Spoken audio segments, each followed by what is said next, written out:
I'm Reihan Salam, and this is the Vice Podcast. Today, I'm joined by Michael Wahid Hanna, a senior fellow at the Century Foundation and a leading expert on Egypt and the Middle East. Michael, thank you very much for joining me. Thanks for having me. So, ever since the collapse of Hosni Mubarak's regime in 2011, Egypt has been in pretty much a nonstop unfolding political crisis that has recently reached a boiling point. Yet I wonder, how is it that we got to this impasse in the first place? So, Mubarak had been in power for 30 years, and of course he had been a friend and ally of the United States, and yet the US and other Western powers seem to have distanced themselves from. So tell us a little bit, set the stage a little bit for what's happened in 2011 and since. Well, prior to the uprising, lots had taken place to seed the environment for it to take place. It didn't come out of nowhere. I think the last 10 years in particular of the Mubarak era were a time of drift and stagnation. The problems of the country were becoming more acute, not just chronic.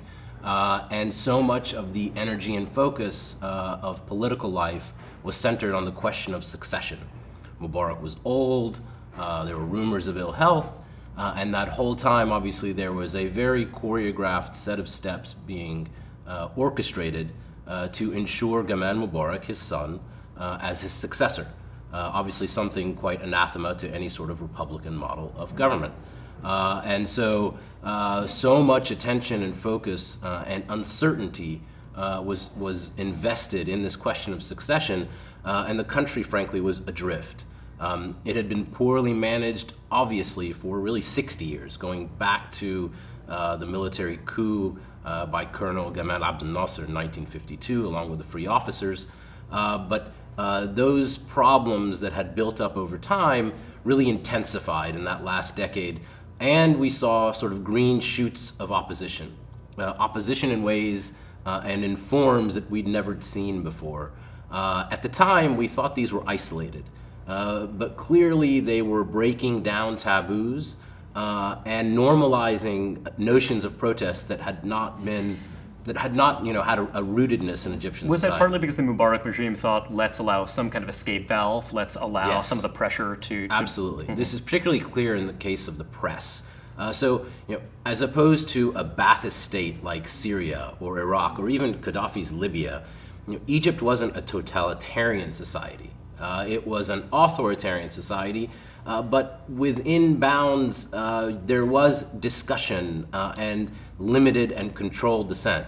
At the time, clearly in the 2000s, when this became more mainstream and you saw notionally oppositional press come up, clearly there was, I think, a sense within the regime that this was something like a safety valve, to have a controlled opposition tamed with some real discussion and debate, but with certain issues, red lines and taboos. President's health, really succession was for many years was a red line.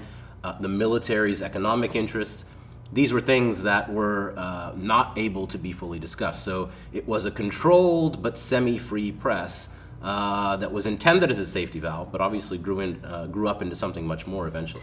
A very good friend of mine made an observation, who spent a fair bit of time in Egypt, about how, if you travel into Middle Egypt and you get off a train, if you wander sufficiently far from the train station, what you're doing is you're leaving the zone of state authority into a zone that is, in a sense, very tribal, in which you don't have what we would think of as a kind of modern state, but rather you have a series of agreements between a modern state that is Cairo-centered, that's centered in the big cities, and that actually is engaged in a kind of accommodation with a village life that is kind of not fully touched by urbanization, modernization, and what have you. Do you think that that's a fair characterization, that kind of Egypt is a society that in a way is only incompletely modernized? I think that's right, and I think there is geographic variation. I mean, part of that is simply neglect. Upper Egypt, the south, has been neglected. There has been Cairo-centrism, and I think it was no surprise that when there was a low-level insurgency in the 90s, a lot of the violence was focused in Upper Egypt. Whatever societal trends exist in a sort of negative sense more broadly in Egypt are exacerbated and more pronounced in Upper Egypt. Got it. So it's basically like, okay, we have this government here. We control the ports. We control various resources to finance our military and our state more broadly. And then in these other areas, hey, we're not going to mess with you. We're also not going to provide you with much in the way of services and what have you. And so, but you still have this traditional authority that is very entrenched in these places. Yeah, I mean, part of the dysfunction in governance in Egypt is and really in the Arab world more broadly, is the over-centralization of authority, which has really distorting effects for administration in more broadly in the country, and that's had a very negative impact on how Upper Egypt was administered.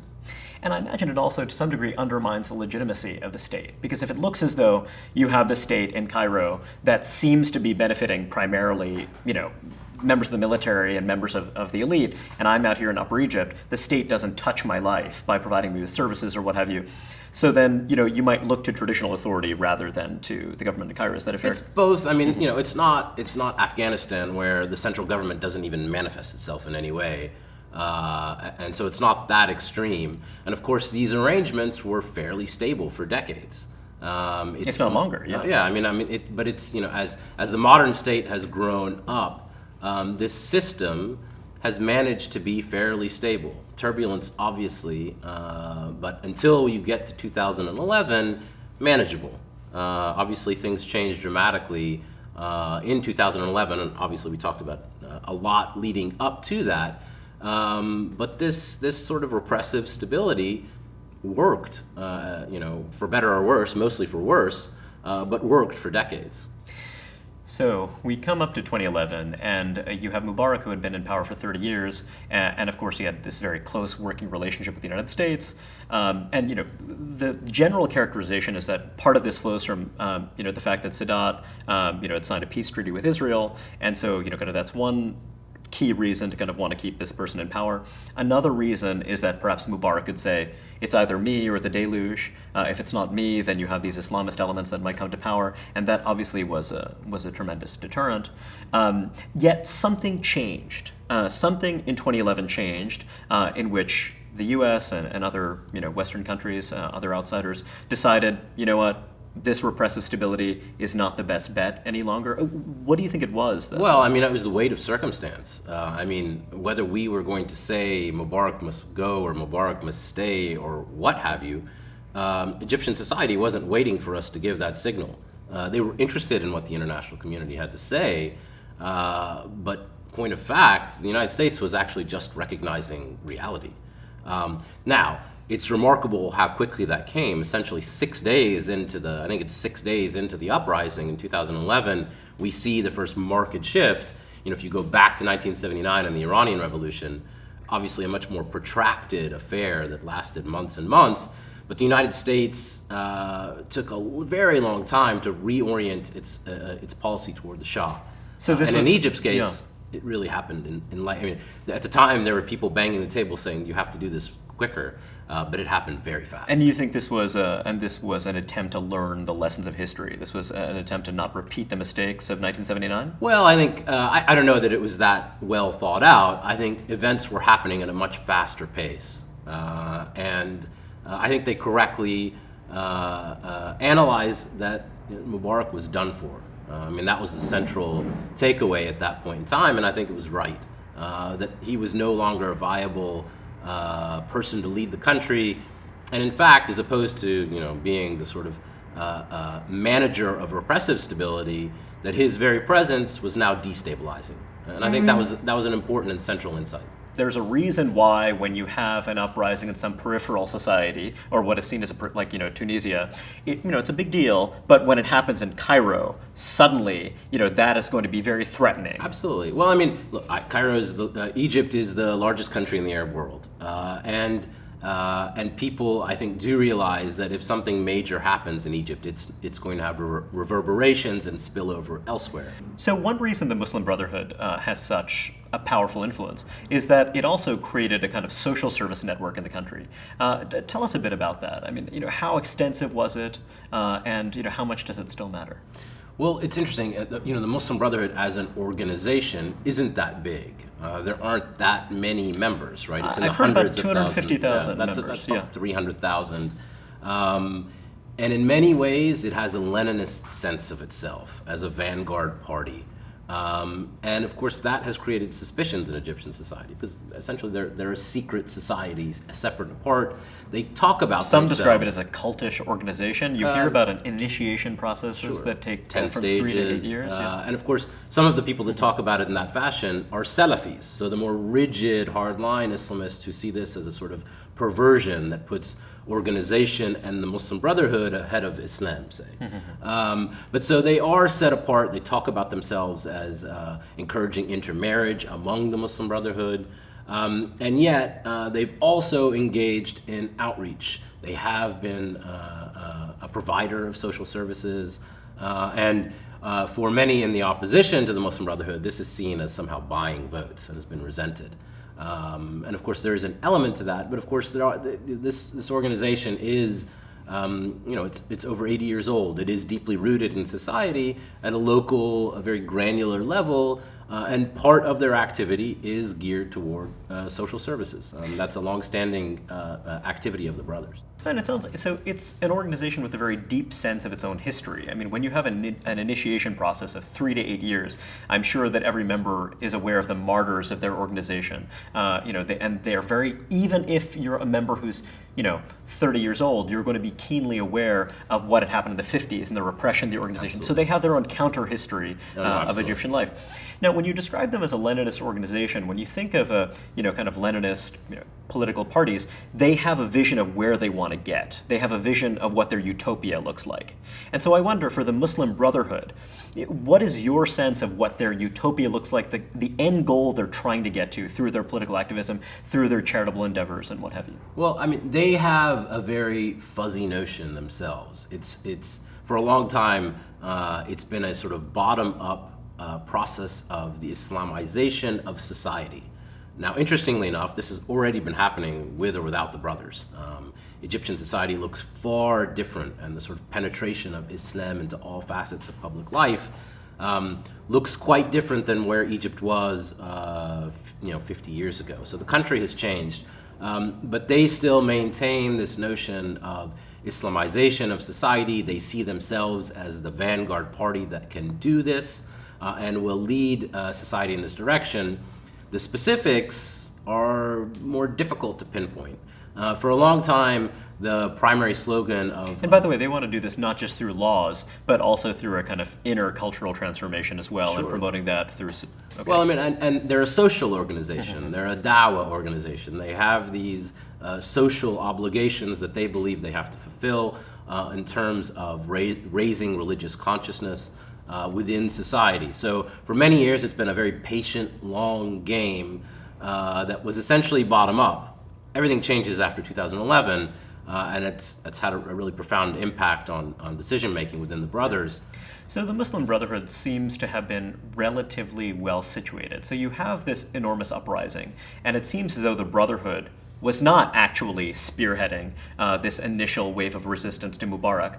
But as that wave of resistance continued to build, as it became clear that the United States was going to abandon the Mubarak regime, then you have this large, disciplined organization that has very deep reach in Egyptian society, and they're on the playing field. And so, so it seems like they're likely to have a lot of influence, right? No, that's right. I mean, they were for many years the most coherent opposition force to the Mubarak regime. And their long sense of history probably led them to think, let's wait and see how this goes before we... They're not a revolutionary party, and that's part of their great downfall in power, is that they're not committed to broad, sweeping change and reform. And you see this tension between the reformist class of activists that led Tahrir in its initial incarnation and the brother. This has been a tension that's been persistent. But the brothers, they're not revolutionary actors, and that tension really broke apart whatever sort of ephemeral solidarity existed. Except the revolutionary actors, because of what you had said about how secular left-wing groups, etc., had been so repressed during this long era, they didn't necessarily have disciplined organizations with a long sense of history that were very capable of taking advantage of this new environment. Is that... No, that's right. And now, obviously, when you get to those first to that first set of elections in the post-Mubarak era, for me, in many ways, they are the last vestiges, the sort of the last, as opposed to being the first elections of a new era, they represent for me the last elections of the Mubarak era. It's what remains from the wreckage. And of course, out of that wreckage, the brothers are organized, they're funded, they have a nationwide organizational infrastructure. They have huge organizational advantages that obviously were to their advantage in that first set of elections, the first referendum and the parliamentary elections, and then the presidential election that followed. Some of our expectations for the opposition and our frustration across the board, whether it be the analytical or diplomatic community, I think comes out of a sense of unrealistic expectations about what they could possibly do, starting from scratch in many cases, when up against what is a sort of, at that time, an organizational juggernaut, something that exists already. When you think about how the overthrow of Mubarak unfolded, I mean, it really depended on the cooperation of the military insofar as, it's a conscripted military, so there's the sense that, these guys, many of them do not want to shoot on fellow Egyptians and whatnot. So it does seem that, kind of playing that in a very subtle, careful way, not necessarily alienating the military. Was that true of all of the opposition forces, or was that more true of the Brotherhood than others? Well, I mean, in many ways, the brothers have had an antagonistic relationship with the military going back to, the repression of the Nasserist era and thereafter, and have seen themselves as potential rivals. I mean, there are sectors within the military and the security establishment more broadly that are rabidly anti-Muslim Brotherhood. So there is a lot of resistance to the Muslim Brotherhood and political Islam more generally within the security sector. At the time of the initial Tahrir uprising in 2011, before the very disastrous tenure of the military and interim power, they were greeted incredibly warmly on the streets by all the sort of actors that had come together to form that popular uprising. They were different than the police. They weren't part of domestic repression. The Ministry of Interior, state security investigations, these were the repressive apparatus of the state that had direct daily interface with people. The military was behind the curtain, behind the scenes, had only been deployed to the streets twice. 1977, what has been called since the bread riots. In 1986, when there were riots by the Central Security Forces. So it was a national institution that was, in a sense, above the fray, a national institution that was part of Egypt's nationalist project. Absolutely. So, a great deal of pride in the prestige. Institution. Absolutely. Yeah. And an unsullied reputation. Part of that was unjustified. I mean, this is an institution that has economic privileges, that is engaged in corrupt practices. Their future wasn't tethered to Mubarak. It wasn't tethered to the National Democratic Party. Their legitimacy was more broadly rooted, and while they weren't looking to oust Mubarak, they saw a way forward that was risky, but could potentially protect their interests and restore stability that wasn't necessarily tied to their defense of the president. So this leads us to what some are calling the coup. So you have you have Mubarak is overthrown. You have a series of elections, and then Mohammed Morsi, a guy who is not tremendously well known, someone who had been in prison for a very long period of time, is elected president by what appears to be 52% margin. It seems like a reasonably free and fair election, and then he comes into power. The military acquiesces, kind of despite some of these tensions between the Brotherhood and the military over time, they acquiesce. But then it seems that a lot of tension builds. And then it seems that Morsi takes a variety of steps that the military does not like. It seems that kind of there is an implicit agreement, like, hey, we're gonna work together. And then it seems that Morsi seems to change that agreement after the fact. And then lo and behold, he gets removed by the military. Now, there's a lot to fill in there, but I think that because on one level you could say, well, gosh, this guy was elected, and then it seems that we're really undermining what is a nascent democratic political process by throwing this guy out of office. Yeah, I mean, there's a lot to unpack there, but none of this was inevitable, I don't think. there's a leadership change that happens in the military a year ago on the heels of the presidential election, and it's this second tier of military leadership that had been kept from promotion for many years because of this stagnant class of very octogenarians within the military that had stymied promotion, stymied innovation, and people within the military, I think many sectors, blame them for the disaster that was the interim period of rule from the fall of Mubarak until the election of Morsi. And so this second tier of leadership comes to the fore. General Sisi, a very young man, relatively speaking, within the military, late 50s, comes to lead the defense ministry and wants to assume a more subtle behind-the-scenes role. And wants to forge a working relationship with the brothers. They begin to do so.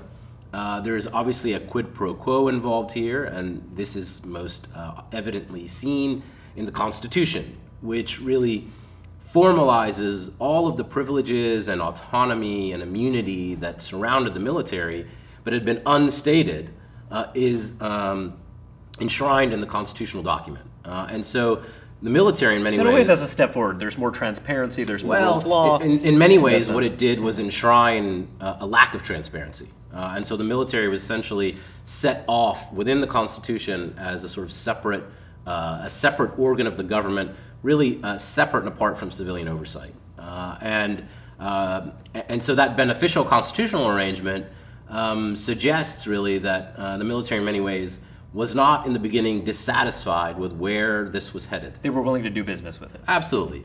They got a very favorable deal in the Constitution. They assumed that the country has very big problems. They're very bad at governance. It's much better for a civilian to be at least in the front publicly, be dealing with these issues. And so you see the possibility of a modus vivendi of sorts and perhaps a stable arrangement. The assumption underlying that is that the civilians in charge are going to be able to run the country, keep stability.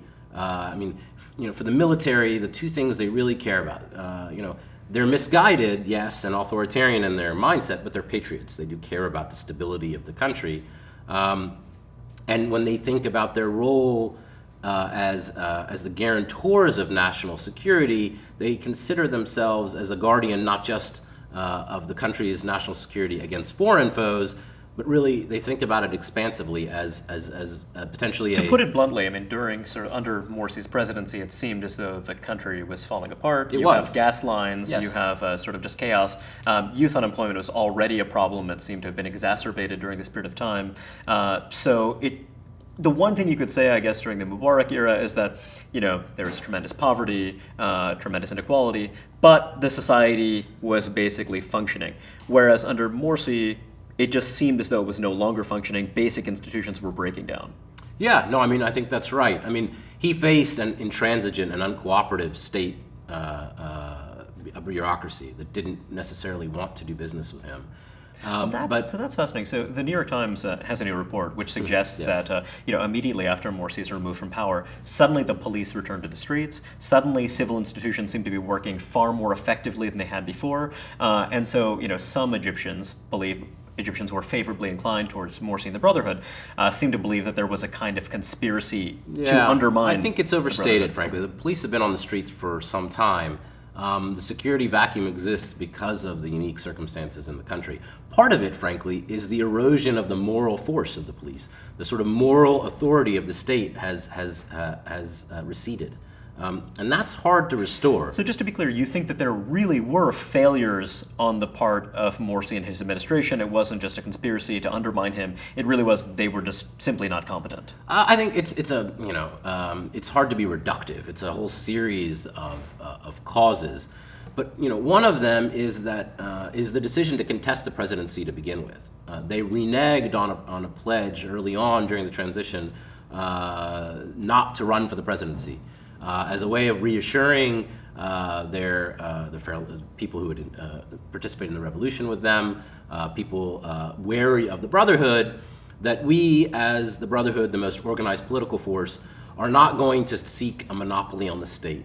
It was a huge mistake, obviously, in retrospect, partly because they created a series of backlashes that made their rule much more complicated.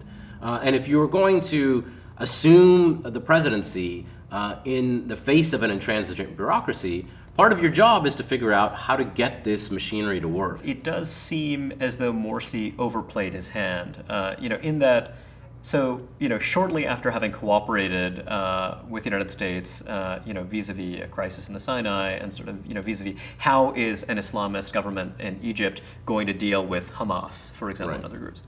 So then, when it seemed as though he had the confidence of the United States, then suddenly he was eager to take more power from the military. And then, it makes sense the military would resent that. So, I mean, do you see that as the fundamental problem, that he kind of, became too ambitious in terms of what the amount of power he could take? I mean, partly it was, people have always said the brothers have their finger on the sort of pulse of Egypt.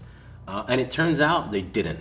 And they read something far more permanent and essential in the electoral results of the past few years, a sense that this is the political equilibrium of Egypt, them ascendant. And it bred a certain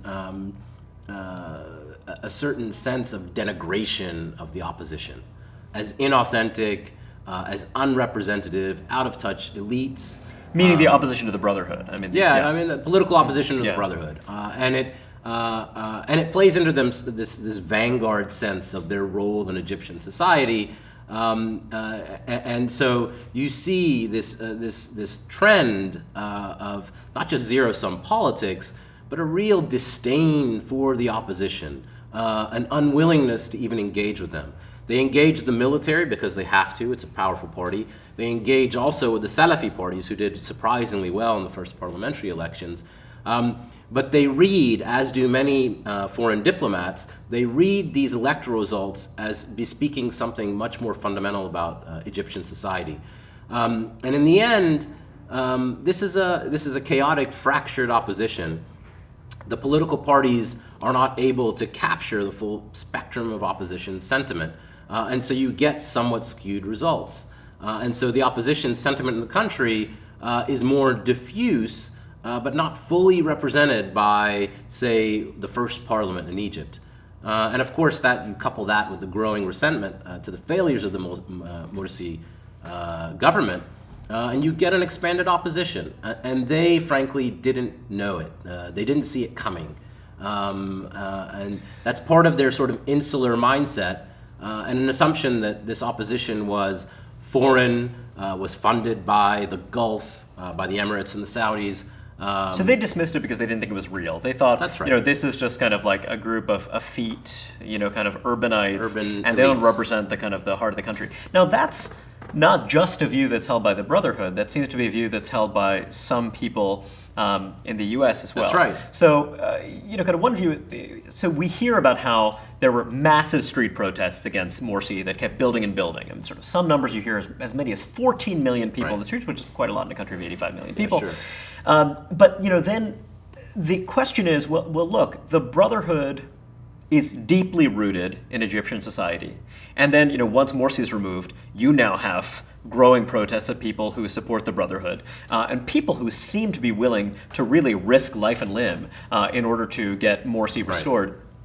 So you seem to be in this strange dynamic where, kind of partly we're making political determinations based on which group can get more bodies out in the street, which kind of already seems kind of chaotic in itself. But then, the other view is that, maybe those of us in the West are kind of inclined to think that the liberal, secular opposition, they're actually the guys, you've got a lot of, leading American public intellectuals saying that, hey, this coup isn't so bad.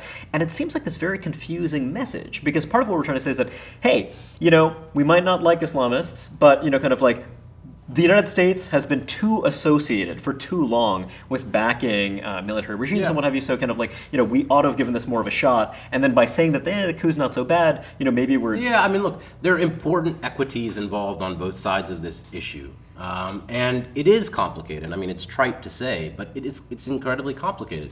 There was a genuine popular uprising.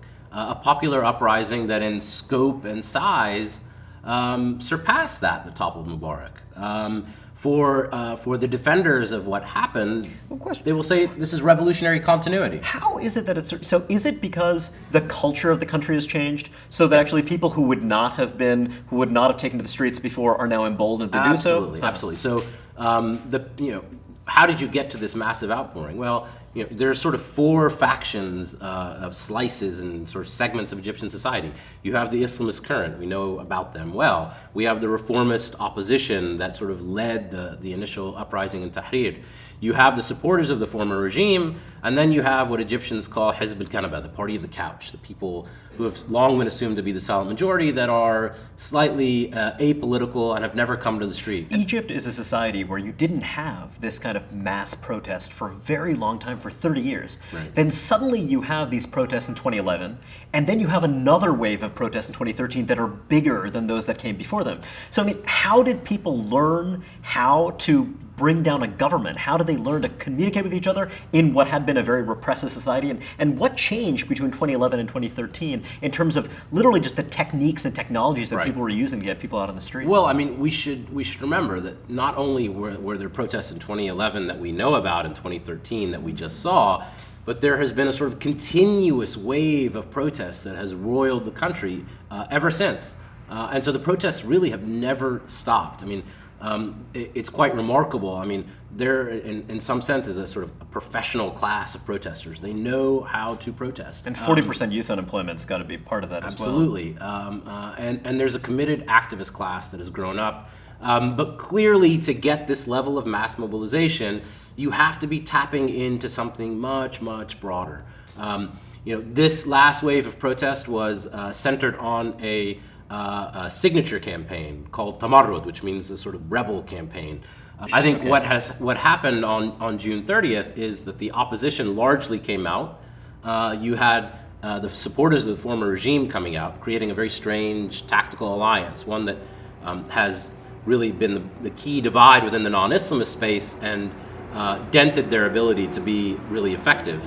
And then lastly, you had two additional factors. One, the softening of Islamist support for Morsi, the biggest Salafi party, the Noor party, called for early elections and didn't come out in the street in support of him. So it softened his base of support in terms of the protests. And because of economic scarcity and deprivation, you had people from this fourth apolitical current come out to the streets for the first time. And so you had this really... Just by the general deterioration of services, Absolutely. They're just mad as hell. So it's an inchoate movement. It's hard to know what this means, what it represents, what it can stand for, if anything. But it's reflective of this much broader opposition sentiment that wasn't fully captured by electoral outcomes. So Michael, you're someone who cares deeply about Egypt. You've spent a lot of time there. You have family there.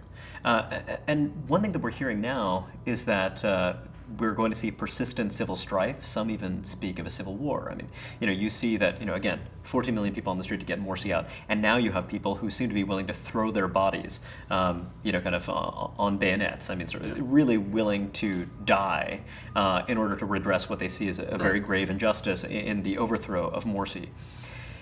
Do you believe that more violence is inevitable and this is going to spiral out of control, or do you think that there's going to be some kind of new political maturity to prevent something like that from happening? I think it depends on the decisions made in the very near term, frankly. I mean, I don't think anything is set in stone. I think more broadly, the potential for civil strife has been there for quite some time. I mean, I don't think it's just a function of June 30th.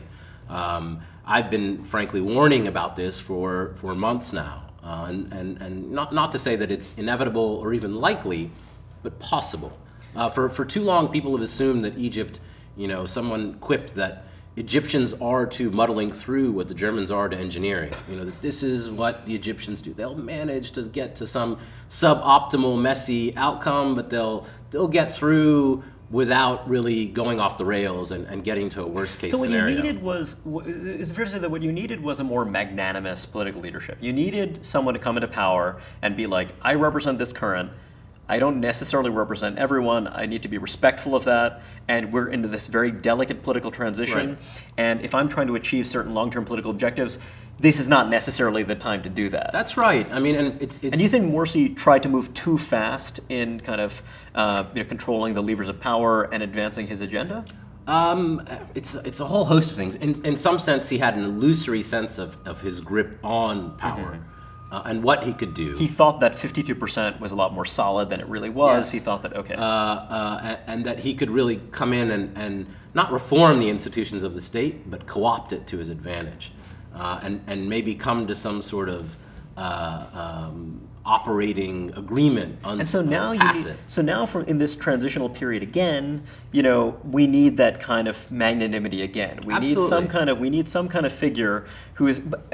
Is there anyone who has that kind of legitimacy Not in at the Egyptian moment. society? I mean, people have always said, look, the brothers are political party and political players. They're always going to be looking for political advantage. And that's fine. But this is a transitional setting, and this goes for all of the parties. The Brotherhood come in for disproportionate blame because they have had disproportionate power in the recent past. This is a divided country. It's polarized. It is a sensitive period of transition that is trying to refashion a new social contract.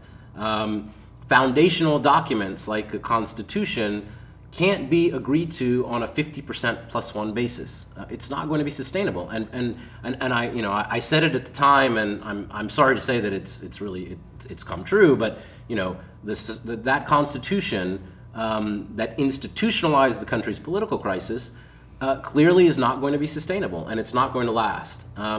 So there's got to be some baseline threshold level of maturity and consensus that tries to cobble together some new social contract, because no one faction can govern Egypt. And the Brotherhood made that mistake. I hate to do this because this is very grim, but so what you're saying is that we need some level of political maturity and magnanimity. This is a society that's been incredibly scarred by violence, resentments that have been in place for decades, if not longer than that. I mean, a real deep sense of history as well. So let's say you do have persistent civil strife. Let's say that's the direction we go.